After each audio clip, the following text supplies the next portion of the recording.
काफिरों के लिए मौत का है। फक्तुलू, सूरह तौबा की आयत 5, काफिरों को जहां देखो वहां मारो, घात लगा के बैठो उनके लिए। ये कुरान है, ये अल्लाह है। अल्लाह कभी भी नहीं कह सकता, कोई भी अगर एक इंसान अपने उसकी 5-6 औलाद होंगी, वो उन 5-6 औलादों को ये नहीं कहेगा कि तू इसको मार, तू इसको मार। वो उनको कोई ऐसा सॉल्यूशन देगा कि 5-6 सारे इकट्ठे रहें मिल के, वो उन्हें मारने का हुक्म नहीं देगा। इस एतराज़ का जवाब देने से पहले मैं आपको स्क्रीन पर एक पैसेज दिखाता हूँ। ये भगवत गीता के एक वर्स का इंग्लिश ट्रांसलेशन है, जिसमें लिखा हुआ है, अगर तुम जंग में मारे गए तो तुम जन्नत में पहुंच जाओगे, और अगर तुम जंग में जीत गए तो तुम्हें दुनिया की हुकूमत मिल जाएगी। इसलिए उठो और तवज्जो के साथ लड़ो, खुशी और गम को सामने रखकर लड़ो, कुछ पाने और कुछ खोने के लिए लड़ो, जीत और हार को जहन में रखकर लड़ो। अगर ऐसा करोगे तो तुम गुनाह से महफूज रहोगे। ये जो पूरा पैसेज है ये भगवत गीता का है, लेकिन हम कभी भी ये एतराज नहीं करेंगे कि भगवत गीता में लोगों को उकसाया गया है कि वो जंग करें, एक दूसरे को मारें। हमें ये एतराज करने का कोई हक नहीं है, इसलिए कि हर पैसेज का कोई ना कोई कॉन्टेक्स्ट होता है। ये जो पैसेज मैंने आपके सामने पढ़ा है, गीता की ये जो वर्स मैंने आपके सामने पढ़ी है, इसका भी कोई ना कोई कॉन्टेक्स्ट है। हमें मालूम है कि गीता में जिस जंग का जिक्र है वो अच्छाई की बुराई के खिलाफ जंग है, और अच्छाई की बुराई के खिलाफ जो जंग होती है वो अच्छी ही होती है, हमें मालूम है। इसलिए आप किसी भी मुसलमान को गीता के ऊपर या वेदों के ऊपर या किसी और मजहबी किताब के ऊपर एतराज करते हुए नहीं देखेंगे। उनको मालूम है कि अगर गीता को भी आउट ऑफ कॉन्टेक्स्ट कोट किया जाएगा तो जो एतराज कुरान करीम पर होगा वही एतराज गीता के ऊपर भी होगा। अब आइए उन आयतों की तरफ चलते हैं, उन वर्सेस की तरफ चलते हैं जिनको इन साहब ने कोट किया है। सूरह तौबा आयत नंबर 8, जिसमें हुक्म ये दिया गया है कि जब मुकद्दस महीने पूरे हो जाएं तो तुम मुशरिकीन को, आइडल वर्शिपर्स को जहां देखो जहां पाओ वहां कत्ल कर दो। इस आयत का भी एक खास कॉन्टेक्स्ट है। अगर उस कॉन्टेक्स्ट से आप हट जाएंगे, निगाह हटा लेंगे, तो आपको जो मिसअंडरस्टैंडिंग इस शख्स ने क्रिएट की है वो मिसअंडरस्टैंडिंग आपके जहन में होना लाजमी है। जब मोहम्मद सल्लल्लाहु अलैहि वसल्लम 8 साल मदीने में रहकर मक्का वापस गए हैं, अपने शहर को उन्होंने हासिल किया है, तो वहां पर कुछ मुशरिकीन, कुछ आइडल वर्शिपर्स जो मुसलमानों के दुश्मन थे और जिनके साथ पहले से एक मुआहिदा और पीस ट्रीटी थी, वो अभी वहीं पर मौजूद थे, लेकिन उन्होंने पीस ट्रीटी को खत्म कर दिया था। जब तक कि गैर मुस्लिमों की मुसलमानों के साथ पीस ट्रीटी रही है, मुसलमानों ने उसका एहतराम किया है, लेकिन जब गैर मुस्लिमों ने उस ट्रीटी को तोड़ दिया तो अब यह हुक्म आया कि यहाँ पर वो मुशरिकीन और वो गैर मुस्लिम के जिन्होंने मुसलमानों के साथ दुश्मनी भी की है और पीस ट्रीटी को तोड़ा भी है, उन्हें अब यहाँ रहने का कोई हक नहीं है, वो यहाँ से चले जाएं। और उनके पास 4 महीने हैं, ये 4 मुकद्दस महीने आने वाले हैं। इन 4 महीनों के अंदर अच्छा है कि वो निकल जाएं। अगर निकल जाएंगे तो वो महफूज रहेंगे, अगर वो वहीं रहेंगे, उसी मुस्लिम टेरिटोरी में रहेंगे और मुसलमानों के साथ दुश्मनी भी करते रहेंगे और उनके साथ कोई अमन मुआहिदा भी नहीं है, तो जाहिर है कि मुसलमानों को इख्तियार दिया गया है कि वो उनको कत्ल करें। चूंकि देशद्रोहियों का और मुल्क के खिलाफ ऐलान जंग करने वालों का इलाज हर मुल्क में यही है। वो लोग जो मुल्क के खिलाफ, मुल्क के कानून के खिलाफ और किसी भी मुल्क की सलामती के खिलाफ जंग करते हैं, उस मुल्क में उनका इलाज क्या है? हमारे मुल्क में भी ऐसे लोगों का इलाज फांसी है, ऐसे लोगों का इलाज सजाए मौत है, और आज पूरी दुनिया के अंदर इसको एक्सेप्ट किया जाता है। तो फिर कुरान करीम पर और मुसलमानों पर एतराज क्यों?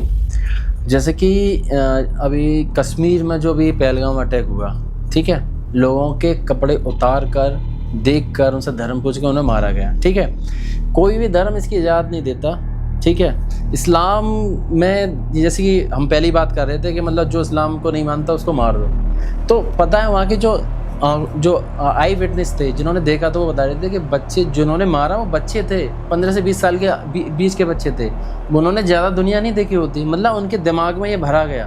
हाँ, ये मदरसे के अंदर होता है। तो ये मदरसे की तालीम कैसी होती है, क्या सिखाया जाता है मदरसे? मैं बताऊं, जो तुम बता रहे हो ना 15-15 साल के बच्चे, हकीकत में असली इस्लाम वही फॉलो कर रहे हैं। हाँ, वही कर रहे हैं, असली इस्लाम जो लिखा हुआ है। उनको बिल्कुल तैयार किया गया है कि तुम्हें अल्लाह तैयार कर रहा है, बिल्कुल वही। आप एक बात बताओ, ये कहते हैं मुसलमान हमारे आसपास के, वो कहते हैं कि यार आतंकवादी का कोई धर्म नहीं होता। अरे धर्म क्यों ना होता? फिर यार एक बात बताओ, वे जो चलते टाइम, लिखते टाइम अल्लाह अकबर कहना है, वो अल्लाह क्यों करा है? फिर आयत नंबर तौबा की, तो सूरह तौबा की आयत नंबर 5 भी यही कह रही है कि तुम्हें जहाँ काफिर मिले उन्हें काट दो, मार दो, खत्म कर दो, और उनकी ताक लगा के बैठो बाकायदा, तुम्हें दिखाई दे तुरंत उन्हें सब कर दो। सबसे पहले हम ये समझ लें कि इस्लाम में गुरिल्ला वॉर नहीं है। हाँ, जंग का तस्वुर इस्लाम में जरूर है, लेकिन ये जंग भी बहुत सिस्टमैटिक है और ये जंग हर कोई शख्स या कोई तंजीम या कोई गिरोह, कोई जमात, कोई ऑर्गेनाइजेशन वैसे ही नहीं शुरू कर सकती, बल्कि ये गवर्नमेंट की सरपरस्ती में ही और कुछ शराइत और क़ुयूद के साथ शुरू हो सकती है। अगर मुसलमानों के लिए कोई मुल्क, कोई दुश्मन या तो इमीडिएट थ्रेट हो या फ्यूचर थ्रेट हो, तो जिस तरीके से किसी भी मुल्क को अपनी आज़ादी और अपनी फ्रीडम बाकी रखने के लिए दूसरे मुल्क पर हमला करने की इजाज़त होती है, इसी तरीके से एक मुस्लिम मुल्क को भी अपने सर्वाइवल के लिए और अपनी आज़ादी और अपने फ्रीडम को बचाने के लिए दूसरे मुल्क के ऊपर हमला करने की इजाज़त होती है। तो हुकूमत की मातहती, सरपरस्ती और उसकी इजाज़त के बाद जो जंग शुरू की जाती है, दरअसल उसी को जिहाद कहा जाता है। इसीलिए हिंदुस्तान के मुसलमानों ने आज नहीं बल्कि 2008 में दारुल उलूम देवबंद ने हिंदुस्तान के मुसलमानों की तर्जुमानी करते हुए दहशतगर्दी के खिलाफ फतवा दिया था। इसलिए मैं जी न्यूज़ और दीगर मीडिया आउटलेट से ये कहना चाहूँगा कि वो अपने रिकॉर्ड कंघालें और देखें कि 2008 में आपके कैमरामैन देवबंद में मौजूद थे और दारुल उलूम देवबंद के इस फतवे को पूरी दुनिया की मीडिया ने शाये किया था और उस फतवे के जरिए हिंदुस्तान के मुसलमानों की तरफ से एक जबरदस्त पैगाम पूरी दुनिया में गया था। हम टेररिज्म को, दहशतगर्दी को, आतंकवाद को हर तरह से विरोध करते हैं। आज दारुल उलूम देवबंद ने जमीयत उलमा हिंद के इस प्लेटफॉर्म से फतवा जारी किया है और हम लोगों ने एक अहद भी किया कि हम दहशतगर्दी को हर तरह की दहशतगर्दी को मिटा करके दम रहेंगे। The conference defined terrorism as any action targeting innocent people, whether committed by an individual, an institution or a government. Darul Uloom Deoband is an important body as thousands of smaller Islamic seminaries or madrasas are affiliated to the Deoband school. इसलिए जिहाद एक हकीकत है, लेकिन gorilla war को जिहाद नहीं कहा जा सकता। मुसलमानों की नई पीढ़ी को ये अच्छी तरह पता है कि जिहाद का क्या मतलब है। मैं बताना चाहूँगा कि जिहाद का वो मतलब जो आपने समझा है, यानी गोरिल्ला वॉर, लश्कर तैयबा और इंडियन मुजाहिदीन और हिजबुल मुजाहिदीन और इस तरह की जो दहशतगर्द तंजीमें अमन पसंद लोगों के खिलाफ जंग का जिन तंजीमों ने ऐलान किया हुआ है, उसको जिहाद सिर्फ उन लोगों ने समझा है जो आपके मीडिया चैनल्स और उनकी रिपोर्टों के ऊपर रिलाय करते हैं। जो मजहबी टेक्स्ट, कुरान और हदीस के ऊपर रिलाय करते हैं, वो उनको जिहाद नहीं समझते। मुसलमानों की पीढ़ी, मुसलमानों की नई जनरेशन, मुसलमानों के नौजवान बच्चे और बच्चियां अच्छी तरह जानते हैं कि जिहाद किसको कहते हैं और जिहाद की क्या डेफिनेशन है, और वो बिल्कुल भी किसी भी तरह के कंफ्यूजन का शिकार नहीं है। लश्कर तैयबा ने जो दहशतगर्दाना हमले हिंदुस्तान में किए हैं, कोई एक भी मुसलमान उनको जिहाद नहीं कहता। इसलिए ये जिम्मेदारी मुसलमानों ने बखूबी अंजाम दी है। हाँ, इस जिम्मेदारी में अगर कोई चीज रुकावट बनी है, वह है मीडिया का गैर मुंसिफाना रवैया, अपनी टीआरपी बढ़ाने की हवस। बहुत से सिक माइंडेड लोग हमारे प्रोग्राम को देखेंगे और पसंद करेंगे, और जब तक हम डिवाइड एंड रूल की सियासत नहीं करेंगे, तब तक हमारी व्यूवरशिप नहीं बढ़ेगी। इसलिए जिम्मेदार मुसलमान या मुसलमानों के इंस्टीट्यूशंस नहीं है, बल्कि जिम्मेदार मीडिया है, जिसने ये कंफ्यूजन पूरे इंडिया में फैलाया हुआ है। मदरसे का काम होता है कि कुरान को पढ़वाना, उसको याद कराना, ये मदरसों का काम है। उसके तर्जुमे याद कराना, वहाँ पे ये तो होता ही है, लेकिन अलग से भी मानसिकता घुसाते हैं। जैसे कि लव जिहाद भी वहीं से स्टार्ट होता है, वक़फ़ जिहाद भी वहीं से स्टार्ट होता है, ये आतंक भी वहीं से स्टार्ट होता है। मैं उनसे पूछता हूं कि वो कौन सी किताब है जिसमें लिखा हुआ है कि आप किसी भी काफिर को चलते फिरते वैसे ही कत्ल कर सकते हैं, और अगर आप कत्ल करेंगे तो आपको सवाब मिलेगा। मुझे वो किताब बता दीजिए। बल्कि मैं आपके सामने वो किताब पेश करना चाहूंगा कि जिसमें ये लिखा हुआ है कि अगर किसी मुसलमान ने किसी गैर मुस्लिम को मुस्लिम मुल्क में जहां पर शरिया लागू है, जहां शरिया लॉ नाफिज है, अगर किसी मुसलमान ने किसी गैर मुस्लिम को कत्ल कर दिया, तो जिस तरीके से एक मुसलमान दूसरे मुसलमान को कत्ल करे तो कत्ल करने वाले के ऊपर डेथ पेनल्टी लागू होती है और उसको कत्ल किया जाता है, ऐसे ही अगर मुसलमान किसी गैर मुस्लिम को कत्ल करे तो उस सूरत में भी डेथ पेनल्टी लागू होगी और उसको कत्ल करने वाले को कत्ल किया जाएगा। मेरे वो व्यूअर्स जो शायद मेरी इस बात पर यकीन न करते हों, अगर उन्हें तसल्ली करनी है तो आप इस किताब की इस लाइन को देखिए। इसमें साफ लिखा हुआ है कि अगर किसी मुसलमान ने जिम्मी को, और जिम्मी उस नॉन मुस्लिम को कहा जाता है जो किसी इस्लामिक स्टेट में, किसी मुस्लिम स्टेट में रहता हो, अगर किसी मुसलमान ने किसी जिम्मी को कत्ल कर दिया तो उस मुसलमान को भी कत्ल किया जाएगा। ये किताब मदरसों की निसाब में दाखिल है। और मदरसों में ये तालीम दी जाती है कि मुसलमान और गैर मुस्लिम जब बात लॉ एंड ऑर्डर की आती है तो बराबर है। ये गजवाए हिंद एक बार समझाओ। गजवाए हिंद मतलब जो गजवा यानी योद्धा को कहा गया है। ये एक लड़ाई है हिंदुस्तान को ख़त्म करने की और यहाँ पे इस्लाम काबिज करने की, उसका नाम गजवाए हिंद है। कैसे शुरू होगा, ये पनप चुका है? और इसकी जिम्मेदारी गजवाए हिंद की जिम्मेदारी जो ले रखी है वो पाकिस्तान ने ले रखी है, और वो बड़े फ़ख्र के साथ लेते हैं कि हमें अल्लाह ने गजवाए हिंद बनने का मौका दिया। तो ये लोग, इन्होंने कश्मीरियों को भी साथ में मिला रखा है, कश्मीरी भी अंदर सारे के सारे जो है गजवाए हिंद में काम कर रहे हैं। हालांकि हकीकत यह है कि नबी करीम सल्लल्लाहु अलैहि वसल्लम ने क़यामत कायम होने से पहले बहुत सी ऐसी निशानियों का तज़किरा किया है कि जब तक कि वो निशानियां सामने नहीं आएंगी, जब तक कि क़यामत कायम नहीं होगी। उस ज़माने में जो बड़े बड़े ममालिक, मशहूर ममालिक थे, उनमें पर्शिया था, रोमन एम्पायर्स थे। इसी तरीके से भारत हज़ारों साल पुराना मुल्क है, तो उसकी एक अहमियत है और अरबों को इस मुल्क के बारे में मालूम था। तो जहाँ जहाँ वो बड़े बड़े वाक़यात और जंगें होने वाली हैं, क़यामत से पहले नबी करीम सल्लल्लाहु अलैहि वसल्लम ने उसकी पेशन गोई की है। उस हदीस को ग़ज़वाए हिंद कहा जाता है। उस हदीस में कहीं ये नहीं है कि नबी करीम सल्लल्लाहु अलैहि वसल्लम मुसलमानों को ये कह रहे हों कि भाई ग़ज़वतुल हिंद शुरू कर दो और हिंदुओं को और काफिरों को और गैर मुस्लिमों को मारना और काटना शुरू कर दो। ऐसा हदीस में कहीं लिखा हुआ नहीं है, बल्कि उस हदीस का मकसद सिर्फ इतना है कि जिस तरीके से दुनिया भर में बड़ी बड़ी जंगें हुई हैं, इंडिया में भी होगी। हो सकता है कि वो जंग हो गई हो और हो सकता है कि वो जंग आगे आने वाली हो। जिस तरीके से दूसरी जंगों का नबी करीम सल्लल्लाहु अलैहि वसल्लम ने बतौर निशानी का तज़किरा किया है, ऐसे ही हिंदुस्तान में होने वाली जंग का भी आप सल्लल्लाहु अलैहि वसल्लम ने बतौर निशानी का जिक्र किया है।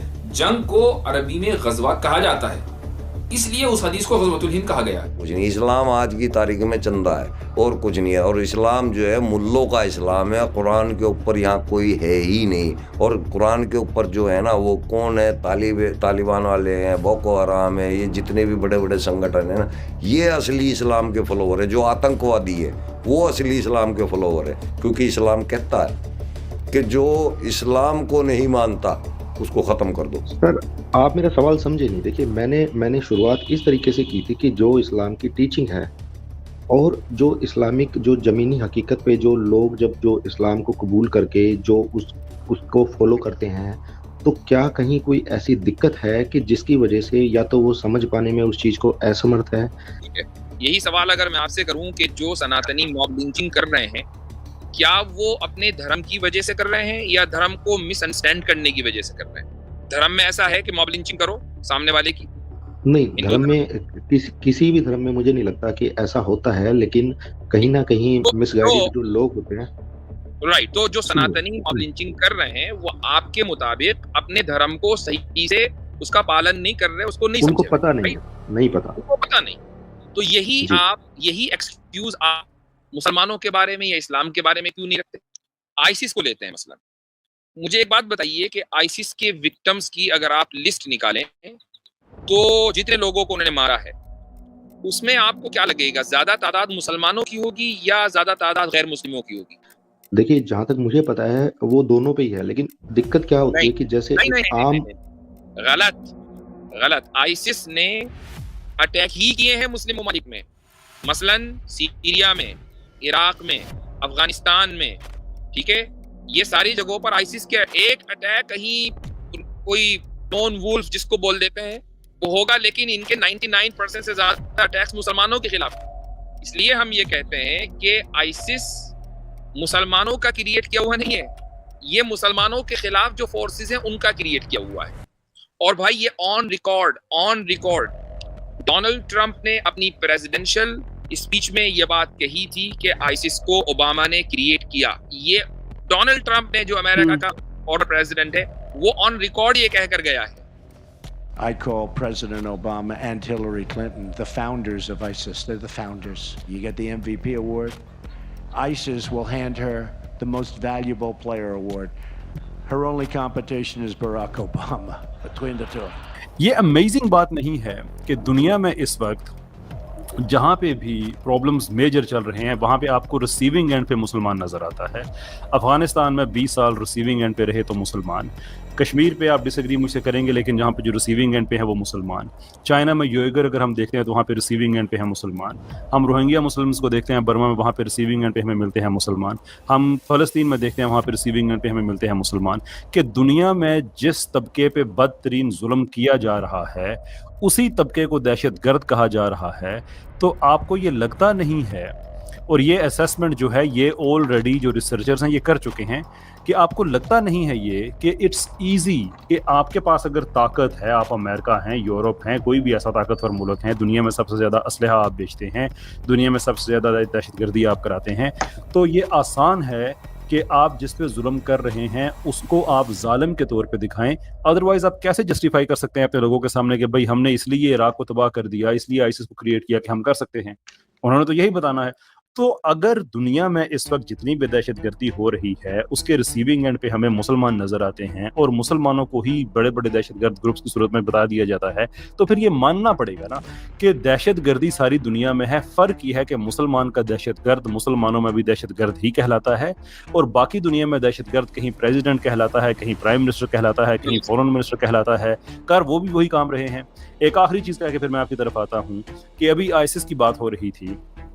Isn't this amazing कि अगर आप दो ग्रुप्स का कंपैरिजन करें, नाज़ीज़ का और आईसिस का, और देखें कि इनमें रिजेंबलेंस कितनी है। नाज़ीज़ ने, वो यूरोपियन थे, उन्होंने यूरोपियंस के खिलाफ जंग की, सबसे ज़्यादा यूरोपियंस को मारा, यूरोपियंस ने उनके खिलाफ रेजिस्ट किया और यूरोपियंस ने उनको शिकस्त दी। देयरफॉर हम ये नतीजा अखज़ करते हैं कि सारे यूरोपियंस जो हैं वो नाज़ीज़ नहीं हैं। अब आईसिस की तरफ आए तो हमें यही रिजल्ट मिलता है कि आईसिस मुसलमानों में पैदा हुई, मुसलमानों पे ज़्यादा अटैक किए, सबसे ज़्यादा मुसलमानों को मारा, मुसलमानों ने इनके खिलाफ जंग की, मुसलमानों ने इनको शिकस्त दी, लेकिन फिर भी सारे मुसलमान दहशतगर्द हैं। What kind of nonsense is this? जी, मैं कैशर भाई की बात से थोड़ा सा मतलब उसको एक्सेप्ट करता हूँ कि अगर उसको एक बायस नज़रिए से ना देखा जाए, एक रैशनल तरीके से देखा जाए, तो कहीं ना कहीं इस चीज़ का मतलब देखो, जो लॉजिकल बात है वो तो बिल्कुल सही है। अगर आप इसको थोड़ा सा प्रोस्पेक्टिव में समझेंगे तो कहीं ना कहीं इनकी बात मुझे सही लगती है। इस्लाम में हलाला की बात बहुत होती है, बहुत जोर जोर से इस पर राजनीति भी की जाती है। हलाला एक्चुअल में है क्या है? औरतों को डराने का भी काम है इसमें, और मर्द को भी डराया गया, दोनों को डराया गया, लेकिन इसकी परवाह नहीं करता इंसान। मुसलमान वो क्या करता है, अपनी अपनी चलाने के चक्कर में उसे छोड़ देता है। 3 तलाक बोल के या 1 तलाक बोल के जुदा कर सकता है, और नहीं मानती औरत तो दूसरी तलाक दे सकता है, फिर बिल्कुल नहीं मानती तो 3 तलाक दे सकता है उससे जुदा होने के लिए। फिर बाद में अगर औरत को ये एहसास होता है, मर्द को भी होता है कि भाई मेरी ये अच्छी बीवी है, मैं इसके साथ फिर से रहना चाहता हूँ, उसको अकल आती है, फिर वो पूछता है मसले आलिमों से जा के, तो भाई ये कैसे बनेगा, कैसे बात बनेगी, तो वो आलिम फिर अपना फ़ायदा बताएगा। उसमें क्या फ़ायदा है कि भाई अब तो इसका एक ही तरीका है कि इससे अगर शादी करनी है दोबारा तो किसी और मर्द के साथ इसकी शादी करनी पड़ेगी, और वो इसके साथ रात गुजारेगा। रात नहीं, जब तक वो चाहे तब तक वो इसके साथ रात गुजारेगा। शादी में एक सोहर बन के रहेगा जब तक वो तलाक देगा तब वो। हाँ, जब उसका दिल नहीं भर जाएगा, ये भी जिक्र है इस्लाम में, तब तक वो मज़ा ले सकता है। जैसे कि एक शहद होता है ना, शहद का पूरा निचोड़ होता है, एक मज़ा लेने का जो एक जूस होता है इंसान का, वो चीज़ें बताई गई हैं कि जब तक वो पूरा मज़ा ना ले ले उस औरत का, वो छोड़ नहीं सकता उसको, ना तलाक दे सकता है। चाहे ना भी छोड़े, वो उसकी मर्जी है। ये भी है, अगर उसने तलाक दे दिया और छोड़ दिया, फिर वो 4 महीने 10 दिन की या 3 महीने 10 दिन की इद्दत गुजारेगी उस आदमी की, जब उससे उसका निकाह होगा। तो ये कहते हैं यार, ये तरीका है इस्लाम का औरत मियां बीवी को मिलाने का दोबारा। मैं ये कहता हूँ यार, ये क्या तरीका है? सीधी सी बात है, अगर उसने गुस्से में गड़बड़ कर भी दी है तो उसको अकल आ रही है, उसका दोबारा कर सकता है, वो कोई ऐसी बात नहीं है। लेकिन जब अब कहते हैं ना ये आदमी के लिए सजा है, वो आदमी के लिए सजा नहीं है, वो तो औरत को मिल रही है। हम कहते हैं भाई अगर तुम्हें सजा ही देनी है ना, उस आदमी के उसकी एस्तेजी करो। महिलाओं के लिए कितने अत्याचार की बात है, उसे उस आदमी के साथ संबंध बनाना पड़ रहा है जिसको वो बिल्कुल नहीं चाहती, और वो भी खुशी खुशी, भाई साहब वो भी खुशी खुशी मजबूर है बेचारी, करती है, वो भी करती हैं, और हो रहा है ऐसा। हलाला तो इस्लाम में है ही नहीं, तो हम 10 मरतबा नहीं 1000 मरतबा अपनी वीडियोस के अंदर कह चुके हैं कि हलाला जो है वो एक रिजल्ट का नाम है, एक प्रोसेस का नाम नहीं है। ठीक है जी। न ये किसी की सजा के लिए रखा गया है। एक बीवी को उसके शौहर ने 3 तलाकें दे दी, एक साथ नहीं दी, अलग अलग ही दे दी, अलग अलग मजलिस में दे दी। अब ये बीवी परमानेंट हराम हो गई। क्यों हराम हो गई? ये इस बीवी के ऊपर रहम करते हुए ये प्रोसेस रखा गया है, ये रिजल्ट रखा गया है। क्योंकि अगर इसको परमानेंट हराम नहीं माना जाएगा तो ये शख्स इसकी आदत बन जाएगी। ये तलाक देगा, वो बेचारी इद्दत में बैठेगी, फिर ये रुजू कर लेगा, फिर ये तलाक देगा, वो इद्दत में बैठेगी, फिर ये रुजू कर लेगा, फिर ये तलाक देगा। इसी तरीके से पूरी जिंदगी वो इद्दत में बैठी रहेगी, ये तलाक देता रहेगा। और तलाक देना कोई अच्छी चीज तो है नहीं। आप किसी इंसान की जहनी सुकून से खिलवाड़ नहीं कर सकते, उस औरत के जहनी सुकून से खिलवाड़ नहीं किया जा सकता। इसलिए अल्लाह ताला ने एक हद मुतय्यन कर दी कि भाई तुम 3 से ज्यादा तलाक नहीं दे सकते।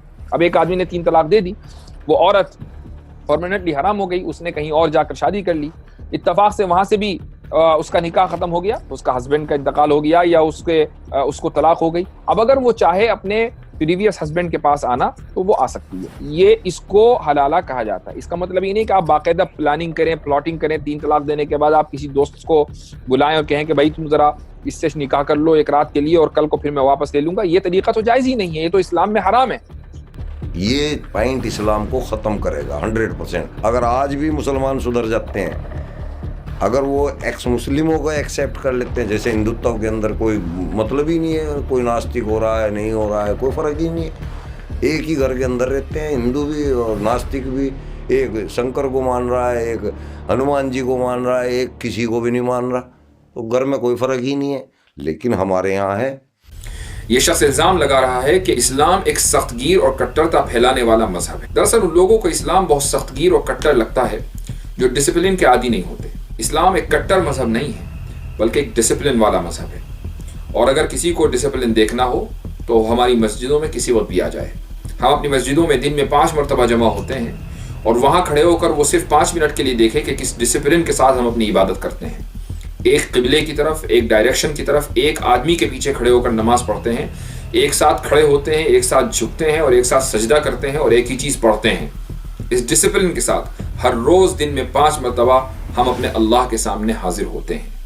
इस्लाम इस तरह के डिसिप्लिन को अपने मानने वालों के लिए पसंद करता है। हाँ, कुछ मुसलमान ऐसे हैं जो उस डिसिप्लिन को फॉलो नहीं करते। इसका मतलब ये नहीं है कि इस्लाम में कमी है, बल्कि वो उन मुसलमानों में कमी है। अब अगर इस डिसिप्लिन को देखकर कोई ये समझे कि इस्लाम में कट्टरता है, ये इस्लाम एक सख्तगीर मजहब है, तो ये उसकी गलती है। आप दुनिया के किसी भी तरक्की याफ्ता मुल्क में चले जाइए, आप वेस्टर्न कंट्रीज में चले जाइए जहाँ पे लॉ एंड ऑर्डर का निज़ाम है, वहाँ खूब डिसिप्लिन है। आप सड़क के ऊपर चलेंगे तो स्पीड लिमिट फॉलो करेंगे। आपको अगर पुलिस वाला पकड़ेगा तो आप उसके हाथ में 50 का नोट नहीं थमाएंगे रिश्वत के लिए।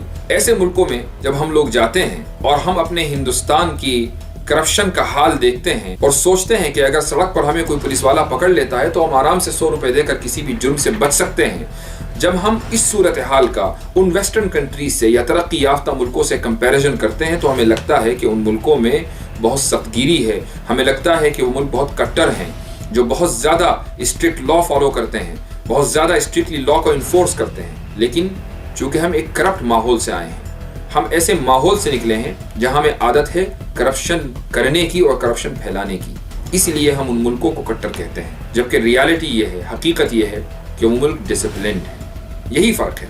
जब आप उस माहौल से निकलेंगे, अपने आप को डिसिप्लिन बनाएंगे, तो इस्लाम आपको डिसिप्लिन मजहब लगेगा। लेकिन अगर आप करप्ट माहौल का हिस्सा रहेंगे जहाँ डिसिप्लिन नाम की कोई चीज़ नहीं है, तो आपको हर वो जगह और हर वो कॉन्सेप्ट और हर वो फिलॉसफी और आइडियोलॉजी कि जिसके अंदर ज़रा भी डिसिप्लिन है, आपको वो चीज़ कट्टर लगेगी और आपके लिए उस चीज़ को कबूल करना मुश्किल होगा। तो दरअसल प्रॉब्लम इस्लाम में नहीं है, बल्कि उस मेंटालिटी में है जो इस्लाम के ऊपर एतराज़ करती है।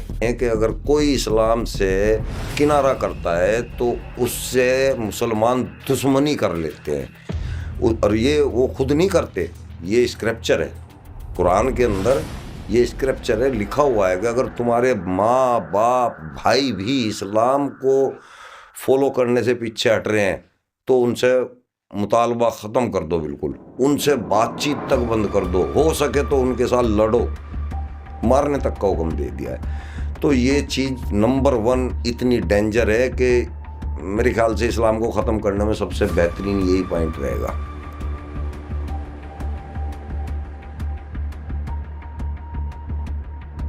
कि अगर कोई आदमी मुसलमान हो या मुसलमान इस्लाम कबूल कर ले और इस्लाम कबूल करने के बाद वो फिर काफिर हो जाए, यानी वो कहे कि भाई मैं इस्लाम को नहीं मानता, मैं कोई दूसरा मजहब इख्तियार कर रहा हूं, तो उसकी जो सजा है वो मौत है।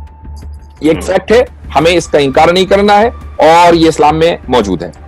लेकिन ये बात मैं आपको बता दूं कि ये किसी इंडिविजुअल का हक नहीं है, यानी ये मेरा हक नहीं है। अगर मैं किसी एक आदमी को देखूं कि उसने इस्लाम कबूल किया और उसके बाद उसने इस्लाम को जो है रिनाउंस कर दिया, अब मैं जाऊं और उसको मार दूं, ये मेरे लिए जायज नहीं होगा, ये इलीगल होगा, मेरे लिए गुनाह का काम है।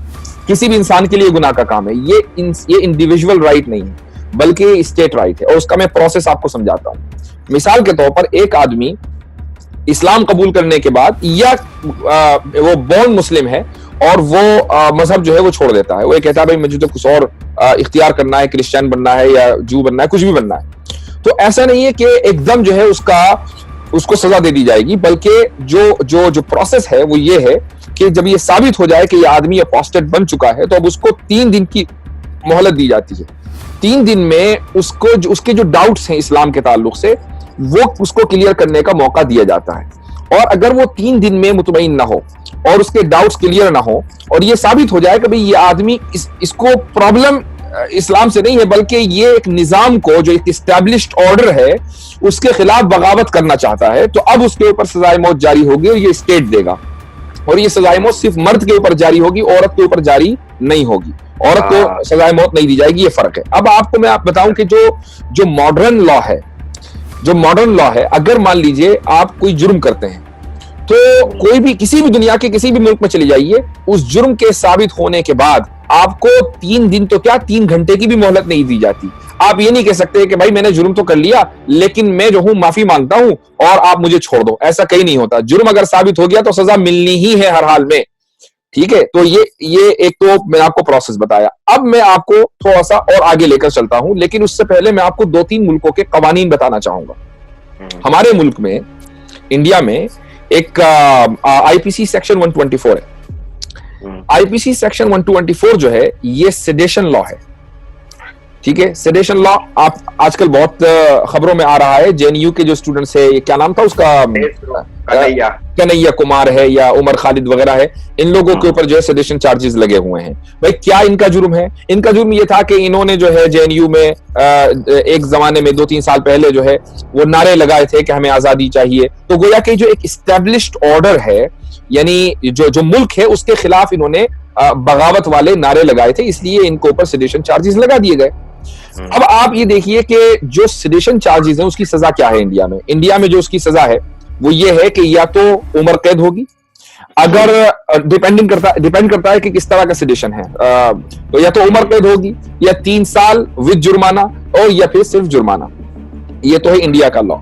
अब आइए ऑस्ट्रेलिया में एक जो क्राइम एक्ट 1914, यानी 1914 में उनके यहाँ क्राइम एक्ट बना था, उसके अंदर 2005 में चेंजेस किए उस जमाने के प्राइम मिनिस्टर ने, और उसमें ये एक्ट बना कि जितने भी आर्टिस्ट और राइटर्स हैं, अगर वो ऑस्ट्रेलिया के इस्टेब्लिश्ड ऑर्डर के खिलाफ लिखेंगे या बोलेंगे तो उनको 7 साल की सजा दी जाएगी, ठीक है। 7 साल की सजा। जितने भी आर्टिस्ट राइटर्स, ये ऑस्ट्रेलिया का कानून था जो 2005 में, 2011 तक के ये कानून रहा है, फिर उसके बाद उसके अंदर चेंजेस आई। कनाडा में जो सेडेशन लॉ है वो ये है कि अगर आप इस कानून के वायलेशन करते हैं तो आपको 14 साल की सजा दी जाएगी। कहां? ऑस्ट्रेलिया में 7 साल, कनाडा में आप गए तो 14 साल। अब आइए इंग्लैंड का सबसे खतरनाक कानून मैं आपको बताता हूं। इंग्लैंड में कानून ये है कि आपको, जब आप मसलन इंग्लैंड गए और वहां जाकर आपने रिहाइश इख्तियार कर ली और कुछ सालों के बाद आपको नेशनलिटी भी मिल गई, अब आप ब्रिटिश पासपोर्ट होल्डर हो गए, ठीक है। तो ब्रिटिश पासपोर्ट होल्डर होने का जो प्रोसीजर है ना, वो ये है कि आपको ओथ लेनी पड़ेगी। ओथ में आप ये कहेंगे भाई जो क्वीन है या जो किंग अगर आगे चलकर आएगा या इससे पहले जो किंग था, तो मैं उसके साथ लॉयल्टी की कसम खाता हूं कि मैं उसके साथ लॉयल रहूंगा। अब जब आपने लॉयल्टी की कसम खा ली तो आप ब्रिटिश लॉ जो है वो आपके ऊपर अप्लाई होगा। अब कानून ये है, और मैं कानून आपको पढ़कर सुनाता हूं, बहुत दिलचस्प है, और ये जो है कोई भी पढ़ सकता है, विकिपीडिया के ऊपर पूरा कानून मौजूद है। इसकी जो इबारत है वो ये है, जो टेक्स्ट है वो ये है कि a seditious intention is an intention to bring into hatred or contempt or to excite dissatisfaction against the person of His Majesty, his heir or successors, or the government and constitution of the United Kingdom as by law established, or either House of Parliament or the administration of justice or to excite His Majesty's subjects to attempt otherwise than by lawful means the alteration of any matter in church or state by law established. क्या मतलब हुआ इसका? इसका मतलब यह है कि अगर आप इंग्लैंड में हैं और इंग्लैंड के कानून को फॉलो करते हैं तो आप, एक लफ्ज इस्तेमाल होता है डिसफिकेशन। डिसफिकेशन का मतलब यह है बेइत्मीनानी का इजहार। आप क्वीन के खिलाफ बेइत्मीनानी का इजहार नहीं कर सकते, नफरत का इजहार नहीं कर सकते, डिसलॉयल्टी नहीं कर सकते। चलो ये तो क्वीन का मसला हो गया। क्वीन के जो वारिस हैं उनके खिलाफ भी आप ये काम नहीं कर सकते। चलो भाई, क्वीन के वारिस के खिलाफ भी नहीं करेंगे। आप पार्लियामेंट के खिलाफ भी नहीं कर सकते। आप इंग्लैंड के कॉन्स्टिट्यूशन के खिलाफ भी नहीं कर सकते। चलो भाई, नहीं करेंगे। आप इंग्लैंड के चर्च के खिलाफ भी नहीं कर सकते। ठीक है, चर्च जिसका ताल्लुक मजहब से है, चर्च के अंदर अगर आप कोई तब्दीली करना चाहते हैं और आप चर्च के कानून से मुतमईन नहीं है तो आप ये काम नहीं कर सकते। 1998 तक अगर कोई आदमी ये काम करता हुआ पाया जाता था तो उसकी सजा मौत थी। उसकी सजा क्या थी? Death penalty. 1998 तक। ठीक है, 98 के बाद आज तक अब जो सजा है वो मौत नहीं है, मौत उन्होंने खत्म कर दी, मौत की सजा, लेकिन सजाए उम्र कैद आज भी हो सकती है। ठीक है, अब इस्लाम में जहां इस्लामी ममालिक हैं, मैंने पहले ही बताया कि अगर कोई आदमी मुर्तद होता है तो मुर्तद होने कोई आदमी इंडिविजुअल जो है उसको सजा नहीं दे सकता मुर्तद को या कोई किसी भी मुजरिम को, बल्कि ये स्टेट का राइट है। स्टेट का राइट क्यों है? क्योंकि ये सेडेशन में आ जाता है। जब आप एक आदमी जो है इस्लाम कबूल करता है तो इस्लाम कबूल करके गोया कि वो ये कह रहा है कि मैं इस्लाम से लॉयल रहूंगा, मैं जो इस स्टेट का जो मजहब है, जो इस्टेब्लिश्ड ऑर्डर है, मैं उसके साथ लॉयल रहूंगा। लेकिन उसको बदलता है और दूसरे मजहब को इख्तियार कर लेता है तो गोया के वो डिसलॉयल्टी का इजहार कर रहा है। तो भाई, आप डिसलॉयल्टी का इजहार क्वीन से करें तो आपकी गर्दन नफ जाए, और आप एक मजहब से करें तो आपको एतराज हो, ये तो अजीब गरीब बात है। और आप डिसलॉयल्टी का इजहार जो है इंडिया में करें तो उम्र कैद, डिसलॉयल्टी का इजहार करें ऑस्ट्रेलिया में तो 7 साल, कनाडा में करें तो 14 साल। तो ये जो लोगों के दरमियान जो असल में जहालत है, लोग समझते नहीं है कि कोई चीज अगर इस्लाम में है तो उसकी क्या लॉजिक है। उसकी वजह है, उसकी एक वजह और है, मैं उसके बाद अपनी बात खत्म करूंगा। देखिए, होता यह है कि हमने मजहब को एक राय समझ लिया। हम ये समझते हैं कि भाई मजहब को फॉलो करना मेरी जो है वो एक ऐसा है जैसे मैंने कोई राय दे दी, और जब मैं राय अपनी दे सकता हूं तो मैं राय बदल भी सकता हूं। आज मेरी राय कुछ है, कल मेरी राय दूसरी हो सकती है। हालांकि ये गलत है। मजहब जो है वो कोई ऐसा नहीं है जैसे आपने कोई राय दे दी, बल्कि मजहब जो है वो एक इस्टेब्लिश्ड ऑर्डर है, और एक इस्टेब्लिश्ड ऑर्डर को बदलना कानूनन जुर्म है और हर मुल्क में जुर्म है। इंडिया में भी जुर्म है, वो पाकिस्तान में भी जुर्म है, वो कनाडा में भी जुर्म है। इसी तरीके से जितने भी इस्लामी मुल्क हैं, चाहे वो सऊदी हो या दूसरे भी 2-3 मुस्लिम कंट्रीज हैं जहां पर अपोस्टेसी की जो सजा है वो सजाए मौत है। ये इसीलिए है क्योंकि जो लोग अपोस्टेसी करते हैं, जो लोग मुर्तद हो जाते हैं, वो दरअसल इस्टेब्लिश्ड ऑर्डर के खिलाफ बगावत कर रहे हैं। अब मैं आपको लास्ट पॉइंट बताता हूं। मिसाल के तौर पर सऊदी अरब में अगर वहां लॉ एंड ऑर्डर की सिचुएशन अच्छी है, मुझे नहीं मालूम वहां कैसी सिचुएशन है, लेकिन अगर लॉ एंड ऑर्डर की सिचुएशन अच्छी है, मसलन सऊदी अरब में कोई आदमी मुर्तद हुआ तो बाय लॉ, इस्लामिक लॉ, उसको 3 दिन की मोहलत दी जाएगी। ठीक है, उससे कहा जाएगा कि भाई अपने जो डाउट्स हैं वो क्लियर कर लो। अगर उसने डाउट्स अपने क्लियर कर लिए और वाकई बाद में दोबारा वो मुसलमान हो गया, लॉयल्टी उसने एस्टेब्लिश कर लिया, अब उसके ऊपर कोई सजा नहीं है, वो उसी तरीके से रिस्पेक्टफुल जिंदगी जिएगा जिस तरीके से एक आम सिटीजन जीता है। लेकिन अगर वही आदमी इंग्लैंड 1998 से पहले इंग्लैंड जाता और वहां जाकर वो क्वीन की मसलन बेइज्जती कर देता, डिसलॉयल्टी कर देता, तो अब उसको 3 दिन नहीं 3 घंटे भी नहीं मिलते। अगर ये साबित हो जाता कि इसने जुर्म किया है तो उसको सजाए मौत होनी थी। ये बड़ा डिफरेंस है। हेलो जी, हेलो जी भाई, क्या कहिएगा नास्तिक भाई? क्या कहिएगा? कोई भी मतलब सवाल पूछ सकता हूँ? अब आप आ गए हैं तो पूछे, फरमाइए। जी नहीं, मतलब कोई ऐसा खास सवाल नहीं था, ऐसे छोटे मोटे सवाल थे। क्या है कि जब मैं थोड़ा बहुत ऐसे कुरान को देख सुन रहा था, पढ़ रहा था, और बहुत सारे लोगों ने आजकल एक भ्रांतियां फैला दी है कि कुरान में जो गैर मुस्लिम है उसको मारने के लिए लिखा है। तो आप क्या मतलब इसका कुछ, ये क्या है, ये सही है क्या? आप कुरान देख सुन रहे थे तो कहीं देखा सुना कि लिखा हो कि जो गैर मुस्लिम जा रहा हो उसको पकड़ के मारो?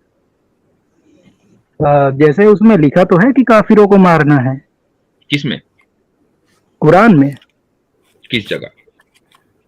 कहीं पे तो यार लिखा था, एक मिनट, जैसे सुना है कई लोगों के मुंह से सुना है कि काफिरों को जान से मारना है। फोनन एक्स मुस्लिम की लाइफलाइन दे दे इनको, फोनन एक्स मुस्लिम।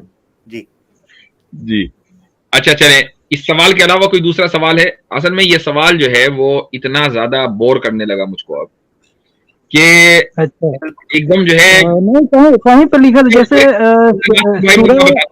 मैं आपको बताता हूँ आपको, इस सवाल का जितनी हमारी वीडियोस है ना मेरे चैनल के ऊपर, जितनी भी हैं, उससे ज्यादा मर्तबा मैं इसका जवाब दे चुका हूँ।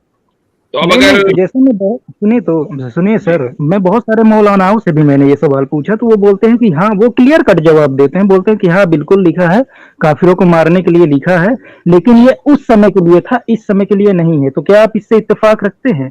नहीं, इससे इत्तेफाक नहीं रखते।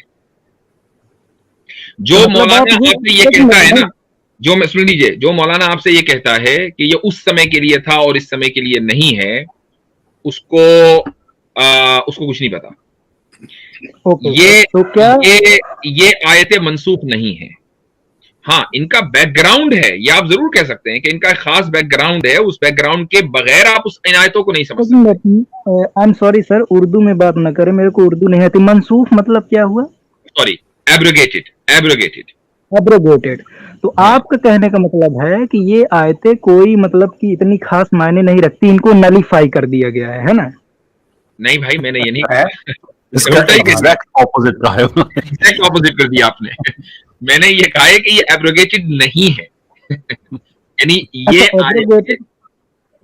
जी, ये एब्रोगेटेड नहीं है तो मतलब मायने रखती है ना, इसका कुछ ना कुछ होगा, मायने रखती है। सूरा 2 आयत नंबर 191 में जैसे लिखा है कि काफिरों को जहां पाओ मार दो, तो इसका मतलब कुछ तो होगा ना? हाँ है, बिल्कुल है भाई। ठीक है, तो आप क्या ये कहेंगे कि काफिर का मतलब गैर मुस्लिम नहीं है या फिर कुछ और कहेंगे? मतलब काफिर का मतलब गैर मुस्लिम ही है जी। तो मतलब लिखा है ना, मैं बस ये पूछ रहा हूँ। लिखा है, हम कब इनकार कर रहे हैं इससे? लिखा है, तो मतलब आपके हिसाब से मार देना चाहिए। कमाल है भाई, लिखा है तो उस पर और मनसूख भी नहीं है, तो क्या करें बताएं? अब बताइए आप क्या करें हम? तो मतलब मार देंगे सही में? मुफ्ती साहब एक्सप्लेन कर दीजिएगा, ये क्लिप्स निकलना शुरू हो गए ना, आप बड़े दूर जाएगी। अब आप खेल रहे हैं लेकिन आप बोरियत दूर कर रहे हैं, तो कईयों की बोरियत दूर हो जाएगी उनको। देखिए एक बात सुने नासिक भाई, आपको यकीन नहीं आया ना कि हम मार देंगे? ये आ गया था। तो आप तो बोल रहे हैं कि मतलब हम अमल करेंगे कुरान। भाई मुसलमान तो यही बोलता है कि हम कुरान पे अमल करेंगे। मैं अगर ये कहूं कि हम अमल करेंगे, तो आपका लामहला सवाल ये होना चाहिए नेचुरली कि अभी तक अमल क्यों नहीं, है ना? अभी तक कहां पड़े हो भाई? I don't care about the action, मुझे कोई मतलब नहीं है इंसान क्या करता है। मैं ये बोल रहा हूँ कि कोई रिलीजन क्या कह रहा है। नहीं भाई, आप हमारा जो रिलीजन है उसमें जैसा है वैसा करना भी है, यूं नहीं कि बस वैसे ही कह दिया। अब हमें नमाज पढ़ने का हुक्म है कि नहीं? नमाज पढ़ते हैं। ज़कात देने का हुक्म है, ज़कात देते हैं। कुर्बानी करने का हुक्म है, कुर्बानी करते हैं। बताओ ऐसी कौन सी चीज है जिसके करने का हुक्म ना हो और हम ना करते हो? तो मतलब उसमें जो गलत बात लिखी है वो भी आप मानोगे? तो उसमें कौन सी गलत बात लिखी है? गलत साबित तो करें भाई, साबित तो करें। अरे यार साबित क्या करना, साबित ये कि काफिर को जहां पाओ मार दो। क्यों मार दो? अब मैं आपसे ये गलत काम किया, कोई जाति अभी तक हमने कितने काफिर मारे? तो वही तो मैं बोल रहा हूँ, मुझे कोई मतलब नहीं है। वैसे मान लीजिए रोजाना ये आपको ये सवाल नहीं, ये एक जेन्युइन सवाल है कि भाई मुसलमान जो है, अरे मेरी बात को सुन लीजिए, मैं समझाता हूँ आपको। अब मैं समझाता हूँ। देखें, ये सवाल आपके जहन में लामहल आना चाहिए कि मुसलमान जो है कुरान को, वो ये कहते हैं कि इसमें कोई चेंज नहीं है, इसमें कोई रिफॉर्म नहीं है, हमारी बात मानेंगे। लेकिन यार इसमें लिखा हुआ है कि काफिरों को जहां पाओ मार दो, और मारते हैं नहीं। तो क्यों नहीं मारते? कुछ ना कुछ इसके पीछे लॉजिक है ना? ये सवाल आपके जहन में आना चाहिए कि नहीं, as a rational human being? तो ठीक है, मैं वही ना बोल रहा हूँ सर। मैं अच्छा इसका मतलब ये है कि ये जो आयतें हैं कुरान में वो बैकग्राउंड बाउंड है, उनका एक पसे मंजर है, उनका एक खास बैकग्राउंड है। वो आम मुसलमानों के लिए, वो मेरे लिए नहीं है कि मैंने आपको देखा और निमटा दिया, मेरे लिए हराम है। ठीक है, ये जिन आयतों का जो पस मंजर है वो ये है कि मिसाल के तौर पर एक इस्लामिक स्टेट है, ठीक है, एक इस्लामिक स्टेट, उसका हुक्म, उसको सबसे पहले हुक्म ये है कि भाई आपको ये इख्तियार है कि आपके जो नेबरिंग कंट्रीज हैं अगर वो आपके साथ मुआहिदा करके रह रहे हैं पीस का, तो ठीक है आप रहिए। कुरान करीम ने सूरह अनफाल में ये हुक्म दिया कि इदा जनहुल इस्लाम फजनह लहा व तवक्कल अला अल्लाह, कि अगर वो अमन के लिए झुके तो ए मोहम्मद सल्लल्लाहु अलैहि वसल्लम आपको भी अमन के लिए झुकना होगा। ठीक है, इसका मतलब क्या है कि अगर मान लें दो कौमें या दो मुल्क साथ में रहना चाहते हैं, रहें, अमन के साथ रहें, कोई मसला नहीं है, मुआहिदा करके रहें, जैसे आज पूरी दुनिया मुआहिदा करके रहती है यूनाइटेड नेशन के तहत। ठीक है, लेकिन अगर सामने वाला मुआहिदा करने के लिए तैयार नहीं है, ठीक है, और दुश्मनी पर उतरा हुआ है और उसने अपने दहशतगर्द आपके मुल्क में उतार दिए, तो क्या करेंगे आप? तो आप यही कहना चाहते हो ना कि वो उस वक्त जंग चल रही थी इसलिए मारने के लिए कहा, है नहीं ना? नहीं नहीं, मैं आज भी कहूंगा, मैं कह रहा हूं आज भी अगर मान लीजिए इंडिया में, मिसाल के तौर पर इंडिया में उसका कोई दुश्मन मुल्क है, ठीक है, वहां से दहशतगर्द इंडिया में उतरकर सड़कों पे फिर रहे हैं, तो क्या करेगी इंडियन आर्मी? ओके, तो बेसिकली यही बोल रहे हैं ना कि जंग के लिए, जंग में काफिरों को मारना जायज है। जंग में दुश्मन को मारना जायज है, जंग में जायज है। आप नास्तिक हैं, आपको नहीं पता कि क्या उसूल है नास्तिकता में? आप अपने डिफेंस में कुछ नहीं कर सकते, ये आपसे लड़े। आपको वो आयत पता हजरत, ये एक आयत आपने तो बड़ी जबरदस्त पढ़ दी, एक आयत है कुरान के अंदर नास्तिक भाई, कातिलुल लदीना युकातिलूनकुम, कातिलुल लदीना युकातिलूनकुम, उनके साथ झगड़ो जो तुमसे झगड़ते हैं। डिफेंस, सिंपल सी बात है, बिल्कुल। कुरान में आयत उन्होंने बताई है, इसकी प्रीसीडिंग आयत तो यही है ना। सर ठीक है, अब बात डिफेंस पे आ गई है। आपने बोला कि डिफेंस के लिए लड़ना जायज है, सही है? हाँ बिल्कुल, ठीक है। अब बात सुनिएगा, सुनिए, हाँ ठीक, आपने कहा डिफेंस के लिए, तो ये आप एक मिनट यहाँ से आगे बढ़ते, आप कह दें कि ये गलत है क्योंकि आपका आर्गुमेंट तब वैलिड होगा। अगर आप इसको मान रहे हैं तो अगली बात नहीं कर सकते। आप कहें मैं मान रहा हूँ, एक मिनट, मैं मान रहा हूँ ना सर। हाँ, अब आगे बढ़े, अब आगे बढ़े, ठीक है। अब बात डिफेंस की आ गई है, तो आप ये कहना चाहते हैं कि सबसे पहली जंग दुश्मनों ने की होगी मोहम्मद साहब के ऊपर, बिल्कुल मोहम्मद साहब ने डिफेंस में की है ना? बिल्कुल ऐसा ही हुआ है, बिल्कुल ऐसा ही हुआ है। और भाई अगर इतिहास उठा के देखें तो एक भी जंग ऐसी नहीं मिलती है जिसमें मोहम्मद साहब ने डिफेंसिव जंग लड़ी हो। अच्छा, एक मिनट, एक मिसाल, गज़वा अहज़ाब पता है? अब आपने कहा ना एक भी, अभी आपका कैटेगोरिक मैं उठाऊंगा, पहली पे भी आऊंगा, आपने कहा एक भी नहीं हुई। गज़वा अहज़ाब कौन सी जंग है? नहीं पता, इतिहास इन्होंने उठाया ही नहीं, उठाया ही नहीं है इन्होंने। इतिहास किसी पर्चे का नाम रखा है, उसको सर पे रखा हुआ है। मेरी बात मौका दे आमिर भाई, मौका दे आमिर भाई, मौका दे। गज़वा अहज़ाब का इनसे पूछ के खामोश हो जाएं जब तक ये इधर बताते नहीं है, यही कहते नहीं है कि इन्हें पता नहीं है। हाँ बताएं जी, गज़वा नहीं पता, अरे बोलने का मौका देंगे तब ना। नहीं पता बोल तो रहा हूँ। हाँ, तो इतिहास जो उठाया है वो कौन सा, 200 सफ़े का है या 500 का है? 2 लाइन का, वो भी एक्स मुस्लिम की लिखी हुई।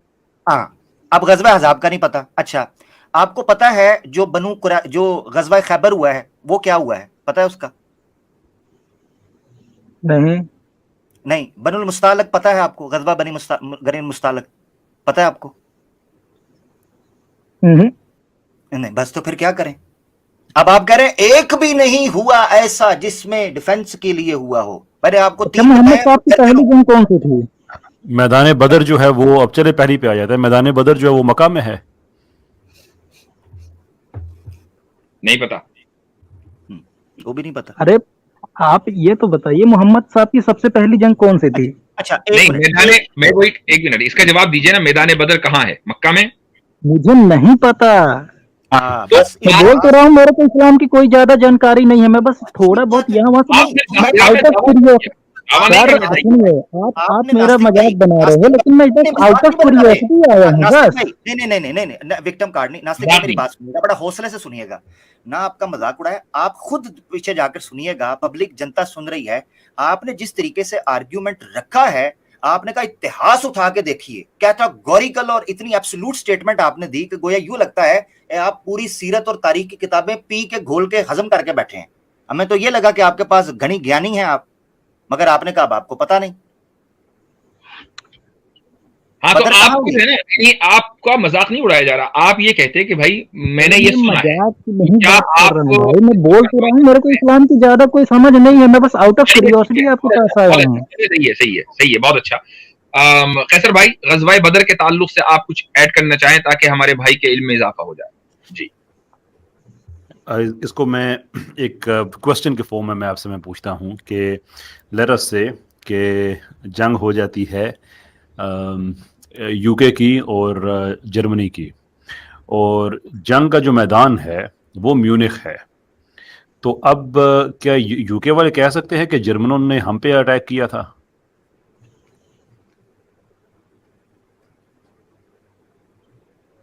मेरे ख्याल से कैसर भाई इंडिया पाकिस्तान की करवा ले जंग, वो जरा हाँ आसान है। चलें इस तरह, वो मेरे लिए मुश्किल हो जाएगी ना। अच्छा चलें हम चलें इस तरह से कर लेते लोग कर लें मैदान जंग।